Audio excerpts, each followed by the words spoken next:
এবং জসিম পারভেজ আমাদের সঙ্গে যুক্ত হবেন। শুরুতে বরিশালে সোহাগের কাছে যাব। সোহাগ, জানতে চাই যে নিম্নাঞ্চলে পানি বাড়তে শুরু করেছে কিনা অন্যান্য উপকূলীয় এলাকার মতো, এবং সব মিলিয়ে দুর্যোগ মোকাবেলার প্রস্তুতি কেমন দেখছেন আপনি? স্বাস্থ্য এবং স্বাদের মধ্যে চমৎকার একটা ব্যালেন্স করে পীর প্রিমিয়াম আয়োডাইজড লবণ। ধন্যবাদ বিপ্লব আপনাকে। হ্যাঁ, যথার্থই বলেছেন আপনি। অন্যান্য যে কোনো এলাকার মতনই কিন্তু বরিশালেও আমরা দেখেছি যে কীর্তনখোলা নদী সহ আশপাশের যতগুলো নদী রয়েছে সবগুলো নদীর পানি বেড়েছে। একটা পরিসংখ্যান অনুসারে বরিশাল বিভাগে 100টির বেশি নদী রয়েছে। এই প্রত্যেকটি নদীর পানি কিন্তু এখন বেড়েছে এবং সেগুলো অনেকগুলো নদীর পানি কিন্তু বিপদসীমার উপর দিয়ে প্রবাহিত হচ্ছে, এমনটা আমরা জানতে পেরেছি।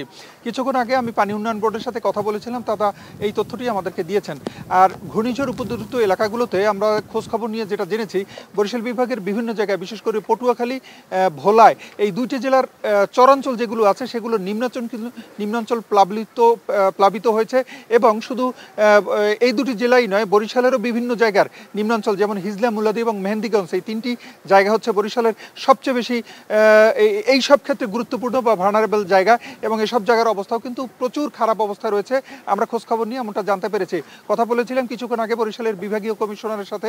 তিনি আমাকে যে তথ্যটি বলেছেন, আসলে ঘূর্ণিঝড় উপদ্রুত এলাকাগুলোতে মানুষকে কিন্তু তারা খুব চেষ্টা করছেন যাতে সাইক্লোন শেল্টারে নিয়ে আসা যায়, কিন্তু কেউ সাইক্লোন শেল্টারে নিয়ে পৌঁছতে তারা চাচ্ছেন না। এর কারণ একটাই, সেটা হচ্ছে তারা চাচ্ছেন শুধুমাত্র যান এবং মালের নিরাপত্তা। তারা ঘর থেকে বের হয়ে গেলে তাদের যে মাল জিনিস ঘরের যা আছে সেগুলোর কি হবে এই নিয়ে তারা চিন্তিত, আর এই কারণে তারা যেতে চায় না। তারপরও স্থানীয় যারা ঘূর্ণি উপদ্রুত এলাকায় যারা সিপিপির কর্মী রয়েছেন, রেড ক্রিসেন্টের সদস্য রয়েছেন, তারা কিন্তু চেষ্টা চালিয়ে যাচ্ছেন এবং সেই চেষ্টা করে তারা কিন্তু এ পর্যন্ত 40,000-এর বেশি লোককে সাইক্লোন শেল্টারে নিয়ে যেতে পেরেছেন, এমনটি দাবি করেছেন বরিশালের বিভাগীয় কমিশনার। কিছুক্ষণ আগে কথা বলে তার কাছ থেকে এটাই আমরা জানতে পেরেছি। আরেকটা জিনিস জানিয়ে রাখি, শুধু ওই সব এলাকায় নয়, বরিশাল জেলায়ও কিন্তু চেষ্টা চলছে ঘূর্ণিঝড় উপদ্রুত এলাকা থেকে সাইক্লোন শেল্টারে মানুষকে নেওয়ার জন্য। আর বরিশালে কিন্তু কিছুক্ষণ আগেও বৃষ্টি হচ্ছিল, এই মুহূর্তে বৃষ্টি নেই।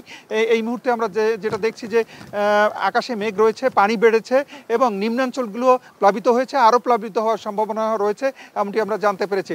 এতটাই ছিল আমার কাছ থেকে, এতটুকুই ছিল বরিশাল থেকে। এখন আমরা যাব কলাপাড়ায়, সেখানে আছেন সহকর্মী জসিম পারভেজ।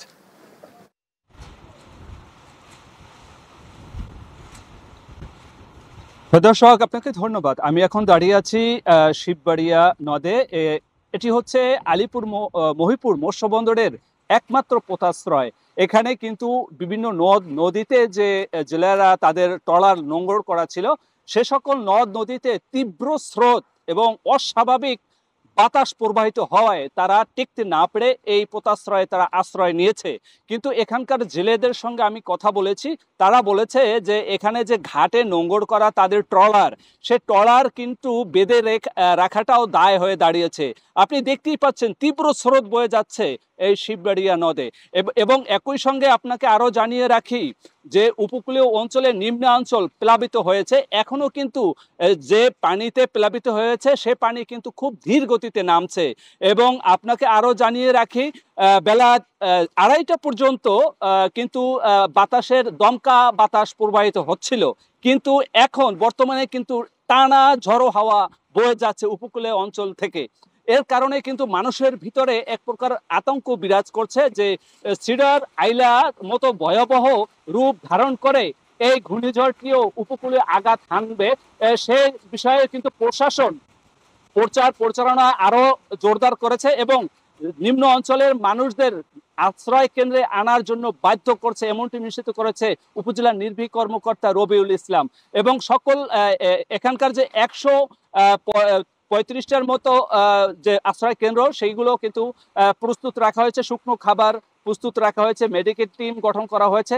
একই সঙ্গে 30 থেকে 35 লাখ টাকা মজুত রয়েছে, যে দুর্যোগকালীন কোনো হতাহত ঘটনা ঘটলে তাদেরকে সহযোগিতা করা হবে, এমনটি নিশ্চিত করেছে জেলা প্রশাসন।